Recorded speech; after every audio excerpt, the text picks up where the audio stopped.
Hello दोस्तों, welcome back to my channel मेरी हिंदी कहानियाँ। दोस्तों, आज की कहानी है एक प्लेट हलवे की कीमत। तो आइए सुनते हैं आज की कहानी। जगदीश प्रसाद जी चुपचाप बैठे हुए बड़ी बहू गीता की बातों को सुनते जा रहे थे। लग रहा था कि किसी भी समय वो अपना धीरज खो बैठेंगे, पर किसी तरह उन्होंने अपने आप को काबू में रखा हुआ था। गीता थी कि अनवरत बोलती ही जा रही थी। बात बस इतनी सी थी कि पिछले 3-4 दिन से जगदीश प्रसाद जी के दांतों में कष्ट हो रहा था। दर्द से बेहाल थे। डॉक्टर को दिखाया तो उसने दांत को निकलवाने की सलाह दी थी, पर दर्द के कारण ये संभव न था। अतः डॉक्टर ने दर्द कम करने की दवा दी थी और कहा था कि दर्द खत्म हो जाए तभी दांत निकाला जाएगा। दांत दर्द की वजह से वे कुछ खा पी नहीं पा रहे थे, इसलिए बहू को खिचड़ी बनाने के लिए कहा था।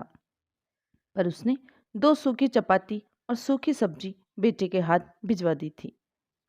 जगदीश प्रसाद जी ने थाली को हाथ भी नहीं लगाया और अब बहू गीता जोर जोर से चिल्ला चिल्ला कर बोल रही थी कि जब खाना नहीं होता तो पहले से ही बता दिया करो। कितना भी करो, इनके नखरे नहीं खत्म होते। वो ये बात समझने के लिए तैयार ही नहीं थी कि दांत दर्द की वजह से ससुर जी चपाती चबाने में असमर्थ है, और गुस्से में थाली उठाकर बाहर चली गई। जगदीश प्रसाद जी ने एक गहरी सांस ली और अपनी छड़ी उठाकर अपने लंगोटिया दोस्त कैलाश नाथ जी के घर की ओर चल दिए। आज उनका दिल बहुत उदास था। अपनी दिवंगत पत्नी की याद उन्हें आने लगी और सड़क के किनारे बने एक बेंच पर वे बैठ गए। अतीत ने तीव्रता के साथ उनकी यादों में प्रवेश किया। जगदीश प्रसाद जी सरकारी कार्यालय में सेवारत थे। उनके 3 बेटे थे, अनिल, सुनील और राजेश। तीनों ही पढ़ने में अच्छे थे। उनकी पत्नी कांता एक कम पढ़ी लिखी लेकिन मेहनती व स्वाभिमानी स्त्री थी, जो कुशलता के साथ उनके घर का संचालन करती थी। मितव्ययता क्या होती है, ये जगदीश प्रसाद जी ने पत्नी से ही सीखा था। इसीलिए महीने के अंत में अपनी पूरी पगार वो पत्नी के हाथ में सौंप देते थे और खुद निश्चिंत हो जाते थे। घर के मामलों में वे कभी भी नहीं बोलते थे, पर पत्नी को जब भी उनके सलाह की जरूरत होती तो वे हरदम उसके साथ होते थे। समय के साथ उनकी उन्नति होती गई और बच्चे भी अच्छी शिक्षा प्राप्त कर चुके थे। अपने जीवन काल में उनकी पत्नी ने एक जो सबसे अच्छा काम किया था, वो था मकान बनवाना। शहर की एक अच्छी सी कॉलोनी में उसने अपने सपनों का संसार बसाया था। जगदीश प्रसाद जी ने ऑफिस से लोन लेकर कुछ दोस्तों से मदद लेकर पत्नी के इस सपने को पूरा किया। पहले मकान एक मंजिला था, पर जब बच्चे बड़े हो गए तो जगदीश प्रसाद जी ने हिम्मत करके मकान की 2 मंजिलें और बनवा दी। उनके तीनों बेटों की शादी हो गई थी और तीनों बेटों के 2-2 बच्चे भी हो गए थे। और अब जगदीश प्रसाद जी अपने छोटे बेटे के साथ निचली मंजिल पर रहते थे। अनिल व सुनील दूसरी और तीसरी मंजिल पर रहते थे। रसोइयाँ सबकी अलग अलग थी। बस त्योहार वाले दिन सब एक जगह इकट्ठे होकर त्योहार मनाते थे। मुंह से तो कोई कुछ नहीं कहता था, पर राजेश की पत्नी को बहुत तकलीफ होती थी कि सारा काम मुझे ही करना पड़ता है। दोनों भाभियां बस हाथ हिलाने के लिए आ जाती हैं। दर्द दोनों का कहना था कि भाई रसोई तो तुम्हारी है तो जिम्मेदारी भी तुम्हारी है। पर ये बातें कभी भी झगड़े का रूप धारण नहीं कर पाती थी, क्योंकि कांता जी खुद भी एक मेहनती महिला थी, जो उम्र के इस दौर में भी चुस्त दुरुस्त थी। सारा दिन कुछ न कुछ करते रहना उनकी आदत थी। इसी कारण काम को लेकर बहुएं ही उन पर निर्भर थी।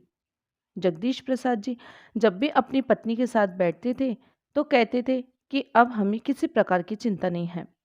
पेंशन तो आएगी ही, बस आराम से गुजारा हो जाएगा। जवानी में जो सपने मैं तुम्हारे पूरे नहीं कर पाया वो अब करूंगा। और पत्नी हल्के से मुस्कुरा मुस्कुरा कर अपनी सहमति प्रकट कर देती थी। पर जगदीश प्रसाद जी का ये सपना कभी पूरा नहीं हो पाया और एक दिन पत्नी उन्हें अचानक छोड़कर हमेशा के लिए चली गई। जगदीश प्रसाद जी के तो जैसे दुनिया ही उजड़ गई, पर होने को कौन टाल सकता है। जिस पत्नी ने इतने यत्न से मकान की नींव बनाई थी, उसमें अब दरारें पड़नी शुरू हो गई थी। हालात इतने बदल गए थे कि त्योहार के समय एक दूसरे को बधाई देने में भी सबको कष्ट होने लगा था।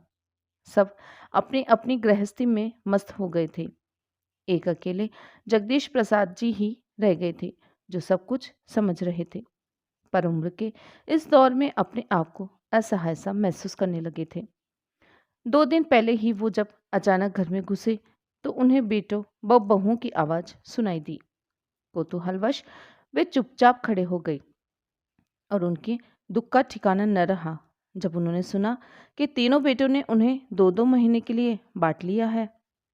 छोटी बहू को शिकायत थी कि जब मकान में सबका बराबर का हिस्सा है, तो पिताजी की सेवा में भी सबका बराबर का हिस्सा होना चाहिए। मैं भी थोड़ा आज़ाद रहना चाहती हूँ, जो पिताजी के कारण संभव नहीं हो पा रहा। तकलीफ तो सबको ही हो गई थी, पर कोई चारा न था। और जब जगदीश प्रसाद जी 3 हिस्सों में बँट गए थे, जिंदगी यूं ही चलती जा रही थी। 2 महीने कभी एक बेटे के पास, फिर दूसरे और फिर तीसरे के पास। मुसीबत तो तब आती थी जब कभी महीने के अंत में यदि उनकी तबीयत खराब हो जाती, तो इलाज यह सोचकर नहीं कराया जाता था कि अब 2-4 दिन के बाद दूसरे बेटे के पास तो जाना ही है, वो ही इलाज करा देगा। आज जगदीश प्रसाद जी के सब्र का बांध टूट गया था। 2 दिन पहले ही उन्होंने दांत निकलवाया था, पर उनका दिल कुछ मीठा, कुछ गर्म, कुछ नर्म खाने का हो रहा था। उन्होंने अपनी मंझली बहू को हलवा बनाने के लिए कहा, और अलका का जवाब था कि मैं अभी खाली नहीं हूँ। आपको और कुछ तो सूझता नहीं है? इस उम्र में भी खाने की पड़ी है। 2 दिन के बाद मोना यानी छोटी बहू के पास जाएंगे, तो वहीं खा लेना। मैं किट्टी पार्टी के लिए लेट हो रही हूँ। और जगदीश प्रसाद जी के सब्र का पैमाना छलक गया। आज तक वो अपने बेटे बहुओं की सब जातियां बर्दाश्त कर रहे थे, पर आज तो हद हो गई। आंखें आंसू से भर गई और वे कैलाश जी के घर चल दिए। कैलाश जी उनके बचपन के मित्र थे। शिक्षा प्राप्ति से लेकर सेवानिवृत्ति तक दोनों साथ ही रहे। कैलाशनाथ जी थोड़े व्यवहारिक बुद्धि वाले व्यक्ति थे। वे दिल से नहीं, दिमाग से सोचते थे। उन्होंने अपने दोस्त को कई बार समझाया था कि थोड़ा रौब रखा करो।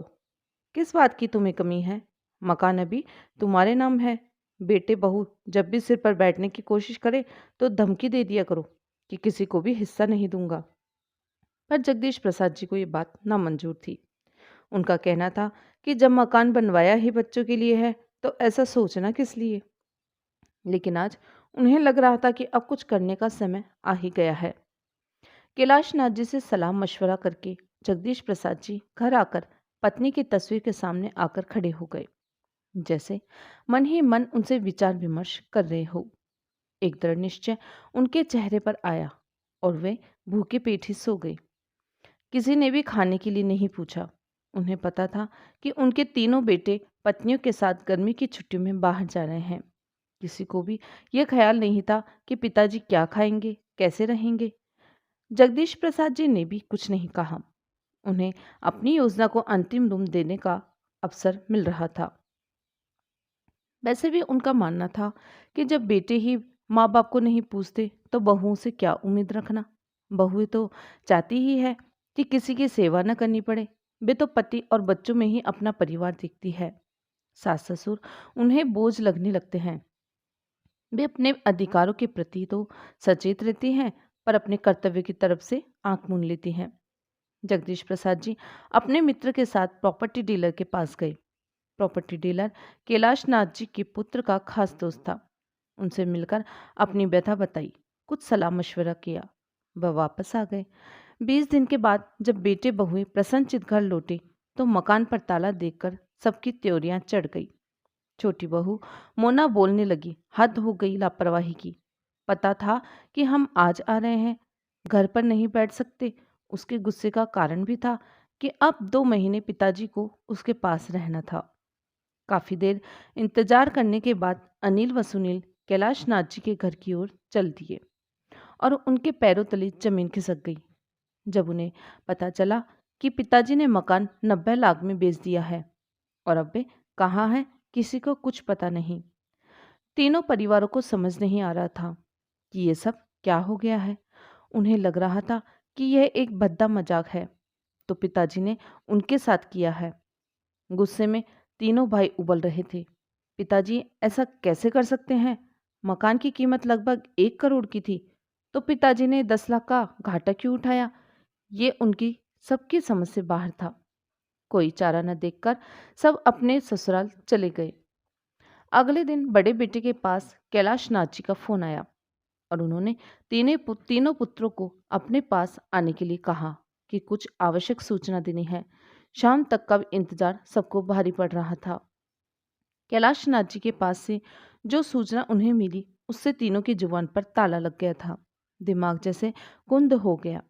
सोचने समझने की शक्ति ने जैसे साथ ही छोड़ दिया।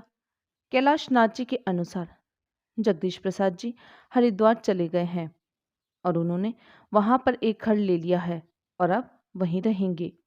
ये समाचार पूरे परिवार पर एक भारी प्रहार था। बहुत अनुनय विनय करने पर कैलाश नाथ जी से वे पिताजी का पता प्राप्त कर सके और हरिद्वार की ओर उड़ चले। पिताजी का यह कदम उनकी समझ से बाहर था। हरिद्वार पहुंचकर पिताजी को देखकर एक और झटका लगा। पिताजी तो प्रसन्नचित और स्वस्थ लग रहे थे। बेटे बहू को देखकर उनके होठों पर मुस्कान आ गई। प्रसन्न दिन से उनका स्वागत किया और दीपक कहकर किसी को आवाज दी। आवाज सुनते ही 10-11 साल का एक लड़का सामने खड़ा हो गया। सबने कौतूहल से उसे देखा। जगदीश प्रसाद जी ने सबकी नजरों को नजरअंदाज किया और दीपक को 6 प्लेट गरम गरम हलवा लाने के लिए कहा। इसी बीच जगदीश प्रसाद जी सबसे बच्चों की कुशलता के बारे में जानते रहे। बेटे एक दूसरे की तरफ देख रहे थे कि कौन पहल करे, पर किसी की हिम्मत नहीं हो पा रही थी कुछ पूछने की। इतने में दीपक एक ट्रे में 6 प्लेट लेकर आ गया और सबको एक एक प्लेट पकड़ा दी। किसी ने भी प्लेट को हाथ नहीं लगाया। किसी को बोलते न देखकर जगदीश प्रसाद जी ने कमान अपने हाथ में ली और बोलने लगे। तुम सबको हैरानी हो रही होगी और गुस्सा भी आ रहा होगा कि पिताजी को ये क्या सनक सवार हो गई है, लेकिन कारण भी तुम लोग ही हो। मैंने और तुम्हारी माँ ने तुम लोगों को कभी भी किसी प्रकार की कमी नहीं आने दी। तुम्हारी माँ ने मेरी एक अकेली तनख्वाह से कितनी कुशलता से घर को चलाया, ये मुझे तुम सबको बताने की जरूरत नहीं है। और आज मुझे ये कहने में कोई भी शर्म नहीं है कि उसने अकेले तुम सभी को अपने प्यार से बांध रखा था, पर तुम 6 लोगों ने अपने एक बाप को ही किस्तों में बांट लिया। पर चलो कोई बात नहीं, कम से कम 2 वक्त की रोटी तो शांति से दे सकते थे, पर वो भी नहीं हो पाया। पार्लर और किट्टी पार्टी में जाने के लिए सभी के पास वक्त था, पर मेरी 2 रोटियां सबको भारी पड़ रही थी। तुम सभी को अच्छी तरह से मालूम था कि जिसके पास भी मैं रहता था अपनी पेंशन वही खर्च करता था, लेकिन मेरी दवाई के लिए किसी के पास पैसे नहीं होते थे। तुम सबको अपने अधिकार पता थे, पर इस बूढ़े के प्रति तुम्हारे कुछ कर्तव्य भी हैं, ये तुम में से किसी को भी याद नहीं रहा। और फिर जब मेरे बेटे ही ऐसे हैं तो बहू से मैं क्या उम्मीद रखूं? कहते कहते जगदीश प्रसाद जी का गला रुंध गया। तीनों बेटे बहुएं नजरें झुकाकर बैठे रहे। जगदीश प्रसाद जी ने दोबारा बोलना शुरू किया। मेरा ये फैसला तुम्हें पसंद नहीं आएगा, यह मैं जानता हूँ, पर इसके जिम्मेदार भी तुम लोग हो।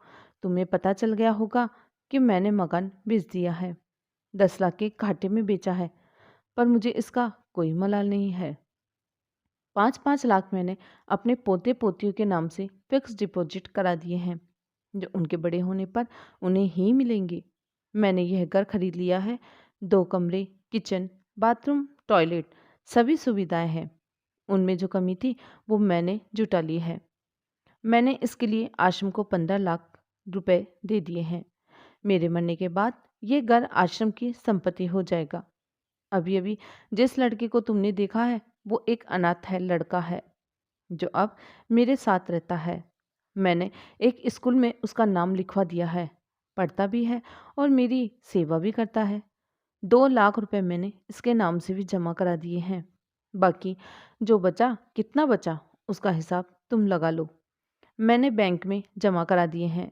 बैंक से जो इंटरेस्ट आएगा और मेरी पेंशन से मेरा और दीपक का खर्च आराम से चल जाएगा। अब तुम लोगों को मेरी तरफ से पूरी आज़ादी है, जैसे चाहो वैसे रहो। ये सब कहकर जगदीश प्रसाद जी चुप हो गए और आराम कुर्सी पर बैठकर अपनी आंखें बंद कर ली। तीनों बेटे बहू को समझ नहीं आ रही कि पिताजी की इन बातों पर अपनी क्या प्रतिक्रिया प्रकट करे, और सामने पड़ी हलवे की प्लेट को देखकर अलका सोच रही थी कि एक प्लेट हलवे की कितनी बड़ी कीमत सबको चुकानी पड़ गई है। दोस्तों, ये सत्य कथा है जो कि झांसी में ही घटी थी। पिता गायत्री परिवार में थे, अब उनका देहांत हो गया है। शांति कुंज हरिद्वार में उनका पैसा जमा है। दोस्तों, ये थी आज की कहानी, एक प्लेट हलवे की कीमत। दोस्तों, अगर आपको कहानी अच्छी लगी तो प्लीज़ मेरे चैनल मेरी हिंदी कहानियों को लाइक, शेयर एंड सब्सक्राइब करना ना भूलें। और हाँ, बेल आइकन को ज़रूर से प्रेस कर दें ताकि मेरे आने वाले लेटेस्ट वीडियो आप तक पहले पहुंच सके। धन्यवाद।